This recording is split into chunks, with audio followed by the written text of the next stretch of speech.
And with that, welcome to another episode of Pack Sports Zone. I'm your host, Peter Pac-Man Clark, aka the Sports God, aka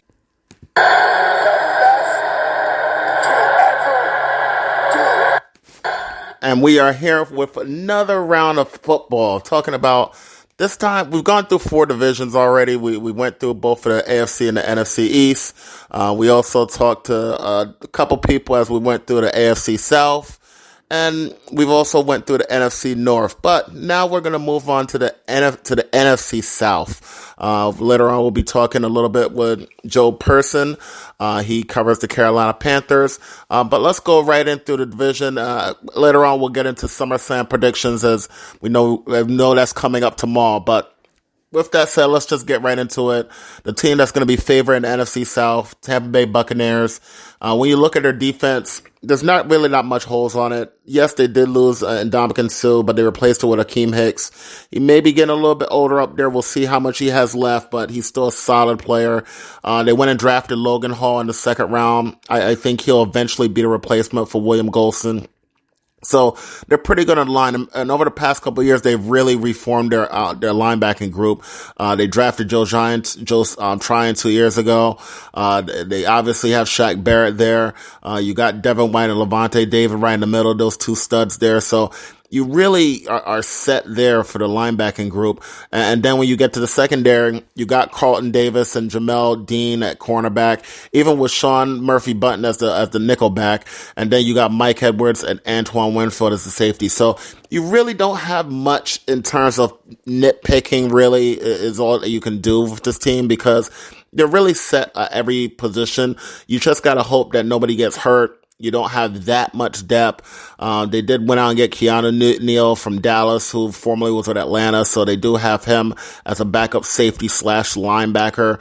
They do have Logan Ryan there. So they still have a couple people there. Ross Cockrell, they picked him up recently as a free agent. So they have a couple people there, but nobody that stands out that really is a starter, other than maybe Logan Ryan. Nobody's really starting ability. So they're good for their starters. Got to watch out if people start getting hurt. And speaking of getting hurt, immediately the big thing this week is their center, Ryan Jensen, goes down with knee injury. He's done. Now they will be filled in by, it looks like, Robert Hainsley. We'll see if somebody else maybe takes that spot. Listen, they drafted a guard, Luke Goldeke in the second round, so they have some depth in their linebacking group, but they're not really that great. And you want your line to be great when you have Tom Brady as your quarterback. So with Donovan Smith at left tackle, he's fine. Obviously, Tristan Wirfs is one of the best right tackles in football, so you're fine there. You drafted a second round rookie. We'll see how he does. Shaq Mason is pretty solid over there at right tackle. At right guard. We got to see what happens in the middle, because they have Aaron Stinney right now at left guard. And like I said, Robert Hainsley at center. One of those spots is probably going to be their weak spot for the upcoming season. So they definitely have to make sure that it's solidified, because if Brady's standing up, you got a chance to win a Super Bowl. If he's running around or having to move off his spot, it can get ugly real fast. All you have to do is look at his last year with New England, when their line was starting to break down. But as I said, you got Tom Brady as your quarterback. If you can keep him upright, you're fine. And he definitely has more than his share of weapons, because you got Kyle Rudolph and Cameron Brate as the safety valves at tight end. You got Leonard Fournette in the backfield. They drafted, Rashad White as a running back. They can give a spell to Leonard Fournette, since they let Ronald Jones go to Kansas City. And obviously you got the big wide receiving core, Mike Evans, Chris Godwin, Antonio Brown is not there anymore, but hey, you went and got Julio Jones. You also got Russell Gage there, who was a starter there last year. Tyler Johnson is now in his third year. He's getting more accustomed to that offense. I mean, they're stacked at wide receiver now. The big question is going to be, how does Julio Jones fit into this? And I think he's very similar to Mike Evans, but just an older version. I do think Antonio Brown was a better fit in this offense than Julio Jones will be. Julio Jones is getting a little bit older. He's dealing with more injuries now. He's not as fast. He always was more fast and quick. He's a bigger body, so he can play in the slot, but Chris Godwin is probably going to be in the slot most of the time now. It's just I think people are looking at Julio Jones of the Atlanta Falcons, and Titans fans did too last year, and he's just not that guy anymore. I think his top end will be maybe 40 to 50 catches, maybe about 500, 600, probably about 600 receiving yards, peak out at 700, and he'll probably get about 4 touchdowns in my opinion. I don't think he's really going to stand out, but he is going to be better than having Russell Gage starting every week there. So you really can't complain about that. So overall, I still think Tampa Bay will be the best team in this conference. And with that said, let's move on to the next team in the division. And by the way, like I said, we will have Joe Person on to talk about the Carolina Panthers later on, so that'll be the last team that I go over. But right now, let's go over the New Orleans Saints. You look at their team, and they have... I'll get to the offense in a second to talk about Jameis, because he's always one of those up-and-town guys that you can really talk a whole podcast about. But on defense, you got Davenport and you got Cameron Jordan as their 2 pass rushers. You got to hope they can really get to the line. Right now, Marcus Davenport is on the PUP list, so you got to hope he gets back healthy. In the middle, you got Onimata and Shai Tuttle as the 2 big men in the middle. They're both good D tackles. Both of them can supply some type of pass rush, so I really do like those guys in the middle. At linebacker, you got Pete Werner, you got Demario Davis, and those 2 are pretty much going to have to carry you, cause you don't really have much depth behind them. You did draft like a 5th round running back, DeMarco Jackson, but you don't really want to put him in there. So their linebacking core is probably the weak spot on defense for them. In the secondary, you have Paulson Adebo, you have Marshawn Lattimore, one of the best corners in the league. CJ Gardner-Johnson, who plays nickelback really as a safety, but he can play nickelback because the big free agent acquisition, the Honey Badger, Tyrann Mathieu, comes in there, and him and Marcus May, they also signed him. So they completely revamped their safeties to completely change it around a little bit. They really need to get better there, and that's one of their big weak spots. But the big question about them is that 1, chemistry on defense, and 2, their offense. Because as you move to the offensive side of the board, I personally like their offensive line. A lot of people are very iffy on it. They got their 1st round pick, Trevor Penning, there. You obviously have Ryan Ramczyk at right tackle. You got Cesar Ruiz at right guard, Andrew Peak at left guard, Eric McCoy at center. I think you're fine there. I even think Forrest Lamp as a backup is a good interior defensive lineman. And then you got James Hurst also there as a backup swing tackle. So I actually like their line. And as long as you have a good line, you have a chance to win. They went out there in the 1st round and along with Trevor Penning, they went and got Chris Olave to be the speed wide receiver on the outside. They went out and got Jarvis Landry out there from the Cleveland Browns, who was a free agent. So you really have people that can really do something with the ball. Mike Thomas comes back. So the 3 wide receivers starting this year, none of them started any games for them last year. Mike Thomas is their guy, their big time wide receiver. Jarvis Landry can still catch the football if you get it to him. I think he is on the downside of his career, but he still hasn't lost it yet. And like I said, Chris Olave, very good route runner for Ohio State. He was always behind the defense. If you watch college football, you know he was like the poor man's Jameson Williams. Jameson Williams, you couldn't hold him even if you were 20 yards deep and gave him 20 yards cushion. Chris Olave was very similar to that. So I think that's a very, very strong position compared to what was a very, very weak position last year. They do need help at tight end. You're going to have some combination of Adam Troutman and Taysom Hill, who they finally have seemed to have given up on now that Sean Payton isn't there. He's not the quarterback anymore. Jameis Winston is. And we'll see what Hill does at tight end. I know he can catch the ball. I'm not sure how well of a blocker he's going to be, but I just don't know how they're going to use him now that Sean Payton isn't there. So that's going to be definitely interesting to see. Jameis Winston, obviously, he's going to have those weapons out wide. The biggest question with him is obviously, don't turn the ball over. This is the guy that's had 30 touchdowns and 30 interceptions in a year. So you know he can get the ball into the end zone, but you know he can also give the ball to the other team. So We have to see what type of Jameis we saw. As last year in 6-7 games that he played, he had 14 touchdowns and I think he had like 3 interceptions or 4 interceptions. He was actually very good last year, but now can he do that for a whole year and do it without Sean Payton? That's going to be huge to see if he can do that. If he can, then the New Orleans Saints will be challenging for a playoff spot. If he can't, then they'll be in the draft, in pretty top 15 picks in the draft, and we'll see what they'll be doing there. Obviously, the star of this offense is Alvin Kamara. We are still waiting to see what is going to happen with him. He has trial coming up for, I think it was assault. Most people expect him to be suspended for 6 games.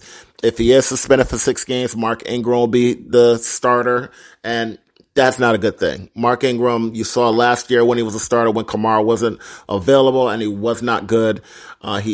He's not dynamic anymore. He runs hard, but he's just not any good anymore. So if Alvin Kamara is suspended for those 6 games, they will have to fight to be 3-3 in those games. If for some reason that he isn't suspended or his case is pushed back and he's able to start the year, this team has a chance to get off to a good start. And I won't say they'll challenge Tampa Bay, but they'll challenge for a playoff spot. So with that said, let's move on to the Atlanta Falcons. The Falcons are a team that is in complete rebuilding mode after trading away Matt Ryan. When you look over their defense, there's not much people that you can really say, all right, this is who we're going to center our team around. Obviously, they have Grady Jarrett, but he's been there now about 6-7 years. So he's been there a while. I'm not sure if you can really point to him as somebody to surround your team around. They went and got Rashard Evans from Tennessee. I can tell you as a Tennessee fan, he was very up and down. He had his moments, but he was very up and down. Listen, they have AJ Terrell that they drafted in the first round 2 years ago. And you got Richie Grant that you drafted in the second round last year. You have Isaiah Oliver that you drafted a few years ago, about 4 years ago at corner. So you really don't have much to really put your hands into on the defensive side of the ball. It's just going to be try to score as much as possible. It's really sad because if you've heard me go over every single team, at worst, you've heard me find 3 guys or 2-3 guys that, listen, you can surround your defense around. You need to get pieces around them. You may not be good completely, but you can at least do something. They're in trouble with that defense. They really need some help. They're going to give up a lot of points. So they're going to need to score a lot of points. And unfortunately, I don't see that also happening. This is going to be a tough year for the Falcons. They do have Marcus Mariota as quarterback. They drafted Desmond Ridder. Desmond Ridder, I think, has a legit shot to actually beat Marcus Mariota out to be the starter from day one because I watched a lot of Desmond Ridder and he was my number 1 quarterback in the draft. So I think he has a legit shot to do that. On offense, you do have pieces. You have Kyle Pitts at tight end. You have Drake London, their first round pick this year. So their 2 first round picks the last 2 years are both weapons for Desmond Ridder as he starts. And that's why I think Desmond Ridder will start pretty soon, if not from day one. You want to get that chemistry between him and London as well as him and Kyle Pitts. Everybody else on this team is pretty much replaceable. I really don't see anybody who could say, listen, we have to keep them. We have to lock them up long term. It's really a bare team right now, and they're going to be going through very tough times in this rebuilding process. So I really feel bad for Falcons fans because it's going to be a tough year. I think you'll be picking in the top 5 in the draft this year, and it's going to be tough to win much more than about, I would say, 3-4 games this year. So Falcons are going to have a real tough time. But moving on to the last team that I want to go over before I have my guest on, Carolina Panthers. Now, when you go over this team, on defense, they've always been a team that gets to gets to the quarterback, and that's going to be led by Brian Burns. That goes without saying. He will be their pass rusher. They do need somebody else on the other side of him. They drafted Derek Brown as one of their big men in the middle a couple years ago. I still think he's good. So their line is pretty much set between Brian Burns and Derek Brown. The other 2 spots at D tackle and the other pass rusher need to be determined in the next year or so. At linebacker, They do have Shaq Thompson, but however, he is on the PUP list, so they're going to be missing him. They have Damian Wilson, who I'm not really big on, so they need help at linebacker. Now, they did draft Brandon Smith, so we'll see it in the 4th round. We'll see if he's able to emerge as one of the linebackers for them throughout the year. They also have Frankie Louvu, also not big on him. He's a former Jet. When you go into the secondary, listen, CJ Henderson was a big person that they were able to get from Jacksonville. He's a good corner. That's fine. Jeremy Chin, 2nd round pick a couple years ago. He's a good safety. I like Dante Jackson. They still on the team from 4 years ago. He was their 2nd round pick cornerback out of LSU. I still like him. And I do like Xavier Woods. I don't consider him a top 10 safety in the league, but he is a solid corner. So, solid free safety. So I don't mind him. And J.C. Horn, another person that they really need to get back. He's also on the PUP list. So on defense, they have some people that are out, mostly Shaq Thompson and J.C. Horn, that they need to get back. They're not bare on defense, but their linebackers are not great, especially without Shaq Thompson. And their D-line is going to have some issues because if they double team Burns and they're able to stuff Derek Brown in the middle, they're going to need somebody else to step up to get to the quarterback and stop the run. On offense, now it finally happened. They finally have a quarterback. Now we'll see if it'll be more in a year. Baker Mayfield, they made the trade. They have Baker Mayfield to be the starter this year. No more talk about Sam Darnold. They did draft Matt Corral in the 3rd round this year, so he'll be on the roster. He will be probably the backup, if not the starter next year, depending on what happens with Baker. But their star, Christian McCaffrey, has been out pretty much the last 2 years. They need him to be healthy. They went and got Chuba Hubbard in the 2nd round, and he filled in last year. They got him in the 4th round last year, so he filled in pretty good for McCaffrey, but they need McCaffrey to be healthy. He is their piece. Their 2 main pieces on offense is him and DJ Moore. DJ Moore is one of the unsung, silent, very good wide receivers in the league. You got Robbie Anderson there. You got Terrence Marshall they took in the 2nd round last year. So you do have some weapons, but they're not established guys. They got Ike Iwanyu in the 1st round this year. He'll be the left tackle. And that's something that they really needed because for years, even when they went to the championship, they didn't have a good offensive line. So, with him and Taylor Moton as the tackles, they actually do have 2 good players there. We'll see what happens in the interior. Now, Austin Corbett is pretty solid, but the other 2, Brady Christensen has been good. He was a 3rd round pick last year. We'll see about Bradley Bozeman has been okay. Last year, former Baltimore Raven. And behind him, you got Pat Elflein from the Jets. So they have possibility to be a good offensive line, and we'll see what they do. Maybe they can challenge the Saints as the 2nd best team in the NFC South. But with that, speaking of the Carolina Panthers, I want to get my guest on here, Joe Person. He has been covering the Carolina Panthers for years, so let's just get him on the line. And now I'd like to welcome to the show Joe Person. He writes The Athletic and covers the Carolina Panthers. Joe, thanks for coming on the show. Glad to be on. Thanks for having me. No problem. So we got to get down to the main person that obviously the Carolina Panthers centered their offseason about, Baker Mayfield. So tell me, what does adding somebody like Baker Mayfield do to the team? Well, it does a lot. I mean, this is a guy that the Panthers were kind of in on and interested in going all the way back to the draft. They talked with Cleveland 2nd night of the draft, I guess it was, and couldn't – at that time, Cleveland didn't want to pay enough of a salary, so things kind of stalled. But the Panthers never really lost interest. I mean, I think they saw in Mayfield a guy who, in their mind, at least in Matt Rule's mind, was an upgrade over Sam Darnold. And so eventually, I think the Carolina really had most of the leverage because Cleveland had to get rid of him. I mean, Baker had made the trade demands. So they got it done. Baker took a pay cut. The Browns chipped in about $10 million, and the Panthers got him at a pretty good price. Yeah. A lot of people said that Baker was held back a lot by the background heavy run system. Do you think he's going to get more of a chance to show what he can do and throw more in Carolina? I think so. It's interesting, though. Ben McAdoo, the new offensive coordinator here, like they're trying to establish the running game too. So I don't think it's going to be just like throwing it 50 times a game. I mean, they hope to have a healthy Christian McCaffrey, which has not been the case the last 2 years. But yeah, I mean, listen, that McAdoo's offense is just about like everyone's now. I mean, it's kind of a healthy mix of run and pass. But they did feel Matt Rule felt like under Joe Brady, the former coordinator, they just sort of lacked an offensive identity. And it'll be up to Ben McAdoo and Baker Mayfield to come in and establish one. Now, you touched on somebody that I was going to touch on next, Christian McCaffrey. One, does he look healthy right now? And two, he's been starting to get kind of the label of being injury prone. How is he handling that?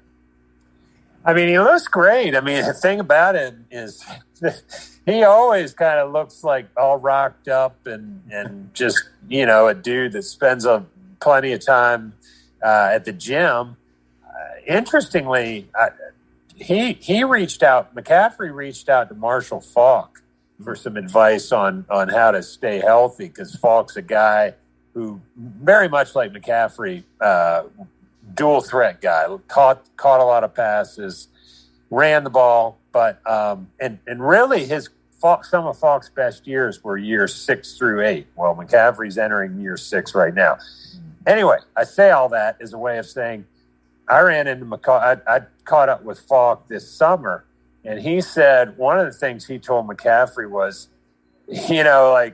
get more interested, spend more time on flexibility, Pilates, yoga, that more so than like looking like like an Adonis. So it's such a huge part. I mean, listen, he's had some bad luck with injuries.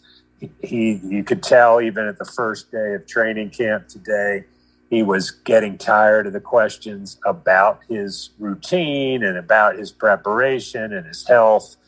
But, he's not a big guy. Like I say, he is muscular, but you're standing next to him and, Chris McCaffrey's probably 5'10".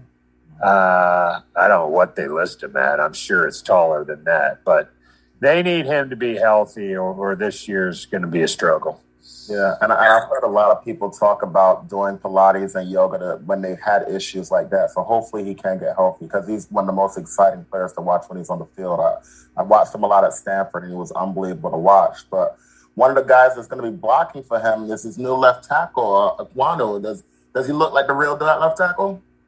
I like that guy. He, of course, he's from Charlotte, played at NC State, so I had kind of followed his career. I didn't think the Panthers were going to get him because there was talk, Peter, about Ike Ekwonu maybe being like the number 1 overall pick. Yeah. Panthers, the draft fell just right for these guys. So like 5 defensive players go off the board. So sitting there at number 6, the Panthers had their choice of the 3 top tackles in the draft: Neal from Alabama, Cross, Mississippi State, or Kwanu. And I like it. I think he's athletic. I think he's kind of got like a nice, he's a good dude in the locker room, but kind of a mean SOB on the field, which I think is a good mix. And this team has basically started a different left tackle every year since Jordan Gross retired after the 2013 season. So, and they've kind of been doing it with smoke and mirrors. They had some bad luck. At one point, they had Mr. Blindside himself, Michael Orr, who was the left tackle for their Super Bowl season of 2015. But then he had concussions. But my point is, they had never gone out and invested a top 10 draft pick at the position. So good on them for doing that. I say there's been some talk about, will Ekwonu start from week 1? Yes, he should. Put him out there. He's gonna have some rookie mistakes, of course, but they'll be better in the long run for it. Yeah, I completely agree. It's one of those situations where even back to when they made the Super Bowl, it was a very heavy rushing team. It's almost like they tried to hide the offensive line. But that this team needed that big left tackle to really steady the line a little bit. But moving on to the other side of the ball, now Carolina's always been known for having a great pass rush, even going back to Julius Pepper days. Now it's led by Brian Burns. How does the defense look this year? Should be pretty good. I mean, geez, they very kind of quietly, and I say that because, they were a 5-win team overall, but they quietly had the number 2 defense in the league last year behind Buffalo, at least in terms of giving up yardage, total yards. So I like Brian Burns a lot, who you mentioned. They are going to start camp without Shaq Thompson, their linebacker. He had a little minor knee procedure, but he's supposed to be back for week 1 against the Cleveland Browns. I guess if there's a question mark on their defense, it's at that defensive end spot opposite Brian Burns. They had Hassan Reddick there last year, who did very good things, 11 sacks, played his way out of Charlotte, frankly, because the Eagles came calling 3 years, $45 million. And so the Panthers haven't really done anything to fill that spot. They've had some off-season talks with Carlos Dunlap, even as recently as this week. So he could be a guy they bring in during camp. But I feel like they do need another edge rusher to take some of the pressure off Brian Burns. Gotcha. Now looking at some of the people that you're going to have to be going against in this division, you've seen Jameis Winston for years with Tampa Bay and then the past couple of years with New Orleans. One, how has he changed since Tampa Bay? And two, do you think somebody like that can lead their team to the playoffs or deep in the playoffs? I don't. I think Jameis is talented, but he just seems to, much like Sam Darnold, like too often kind of gets in his own way with turnovers. Both those guys, it's hard. Like there's just, playing in the National Football League is just tough. I don't think the Saints, to me, could they get in the playoffs with Jameis? Yeah, I think they could. I don't think it'd be a real deep run. Frankly, there is an opportunity for the Panthers in this division. I'm not saying they're ready to overtake the Tampa Bay Buccaneers. They're not. But but second place, which could potentially be a wild card in the playoffs, that feels kind of up for grabs. I mean, it's a transition year in Atlanta with Matt Ryan gone and Mariota in, rookie quarterback there as well.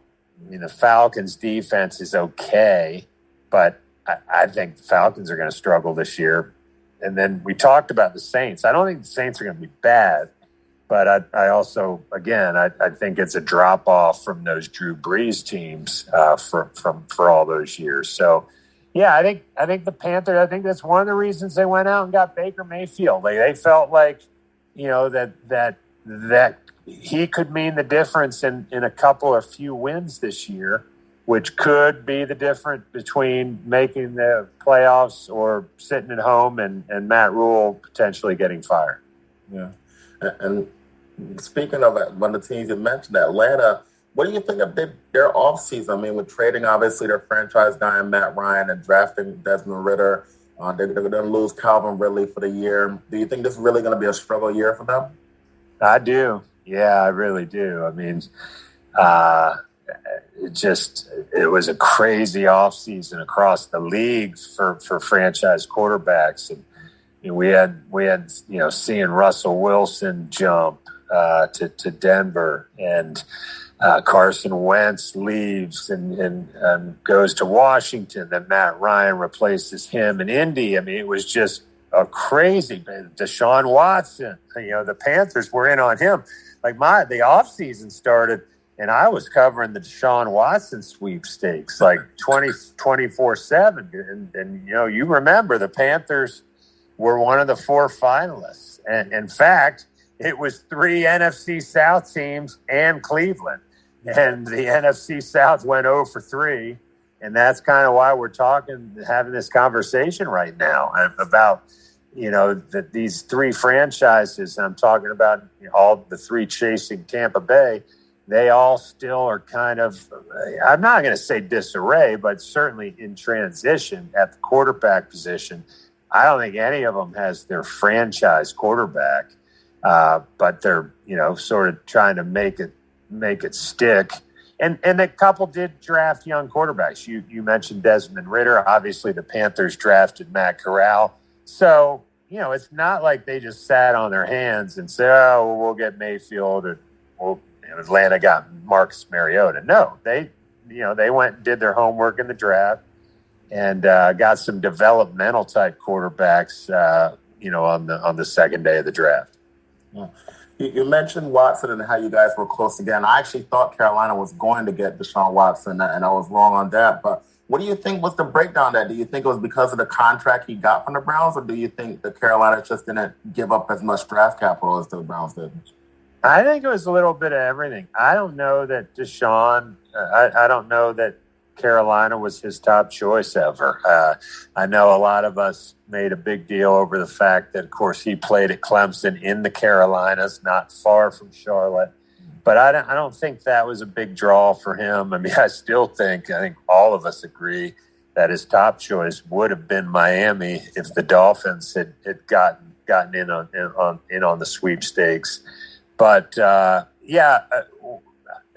think it was two things. I really don't think when push came to shove, Watson wanted to play for the Panthers. And then the Panthers, toward the end of the negotiations, they were balking at all those guaranteed years later in the deal, which the Browns, of course, very famously were willing to give Watson and set a record for guaranteed money. Yeah, that's a ridiculous amount, over $250 million. Last question about the division itself. With Brady coming back, do you think Tampa Bay is the favorite to win the entire NFC? No, I'm not sure I'd go quite that far. Although, I guess Green Bay comes to mind. I mean, I'm not betting against Tampa necessarily, and I certainly think they're the favorites to win the NFC South. But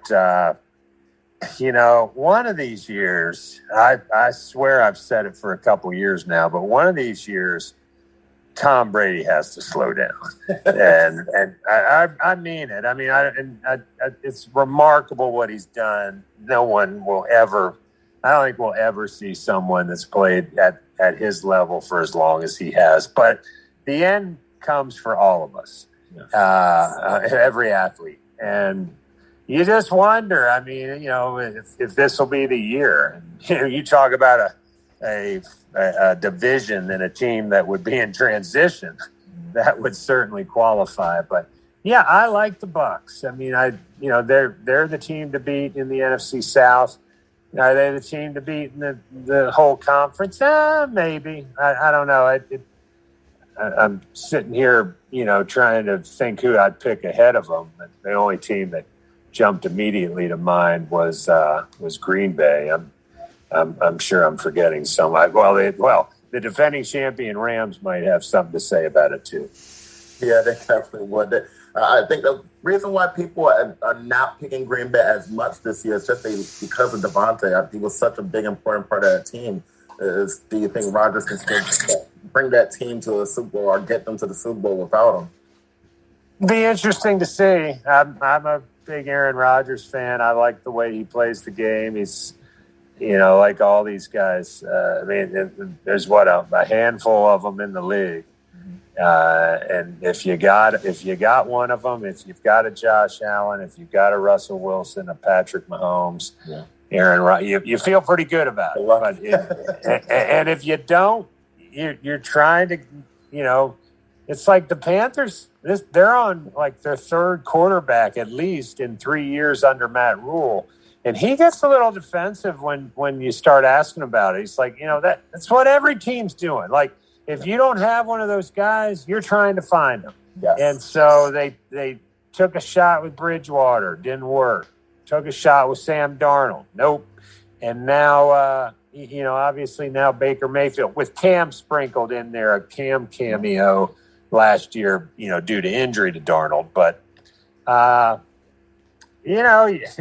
Listen, the coaches, there are a lot of coaches who lost jobs because they could not get quarterback right, and Matt Rule is hoping to avoid that list. Do you know if they've started any extension talk with Baker, or is this going to be a 1-year tryout? Pretty much a tryout. It's funny. I asked the GM, Scott Fitter, I asked him that exact question the day the deal became official. Mm-hmm. And he said, you know what? Because they aired last year when they traded for Darnold. Like, okay, that's one thing. If you want to trade for him. But then they turned around without ever seeing him, play a game in Charlotte. Yeah. And they picked up that 5th-year option, which has just been an $18 million albatross. So I said to Fitter, did you learn anything last year? And what are you gonna do with Mayfield? And he said, yeah, we're not doing anything. We'll get to November and December and kind of see where things are. And if one of those guys has forced our hand in Mayfield, if he's playing well enough to merit that discussion, then we'll do it. But they're not rushing into anything. Okay, and I'll get you out on this final question. You already said that you got Tampa Bay winning division and Atlanta probably finishing at the bottom. So do the Carolina Panthers finish second division and make the playoff or not? Oh, man, you put me on the spot on the first week of training camp. I've seen too much bad football here in Charlotte in recent years. I'd have a hard time picking this team to go to the playoffs. I mean, I think they could threaten with a wild card and, threaten with like a winning season at 9-8 or 10-7. Mm-hmm. And I mean, it's certainly possible. I don't think this is pretty. It's a better roster. They've improved the offensive line. We talked about the defense. It was a top 3 defense last year. McCaffrey, if he's healthy, Robbie Anderson, DJ Moore. There are pieces here, but I feel like every year I have this same discussion, and then you get to December and you're looking at a 5-win season. So I'm not going to pick them up. I will pick them to finish 3rd in the division, but right around 500, we'll say. Gotcha. Thank you again, Joe, for coming on the show. It's been Joe Pearson from The Athletic. Joe, this is your chance to promote anything you want to promote. I appreciate it. Yeah, hit the Twitter up at Joseph Person. That is where I promote all of the Panthers coverage at The Athletic with my links and everything like that. And Peter, I'm glad we were able to hook up. I appreciate your interest.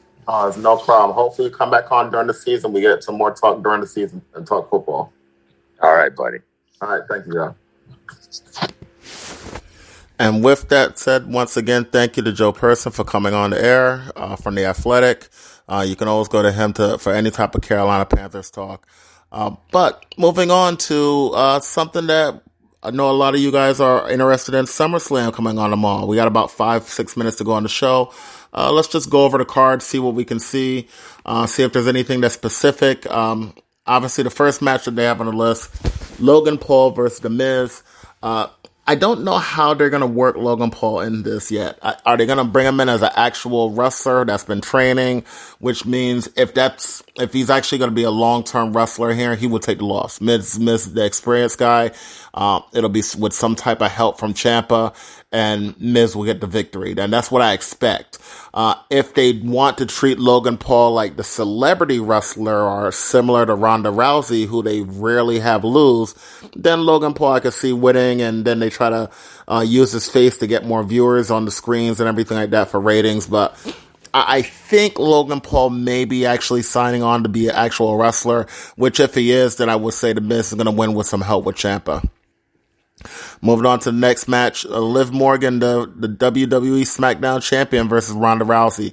Now, this is kind of similar to what I just said about Logan Paul and Miz. Ronda doesn't lose that much. I kind of don't see any possible way that Liv would win this match normally.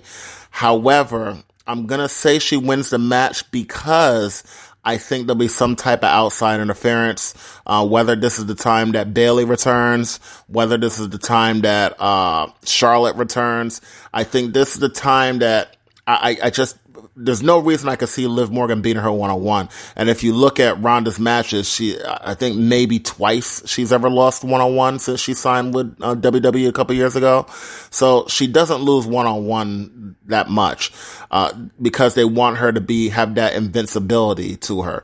So I obviously don't see her losing to Liv one-on-one. However, I think Liv, unless they really just want to give Liv a quick pop and then take the title away from her, which I don't see. I think they'll give her the title for a little bit longer. But I think that there'll be some type of interference that will prevent Ronda from winning. Maybe Natalya comes in there. I don't know. It'll be something. But I do think there will be some type of interference. Next match, Bobby Lashley versus Theory.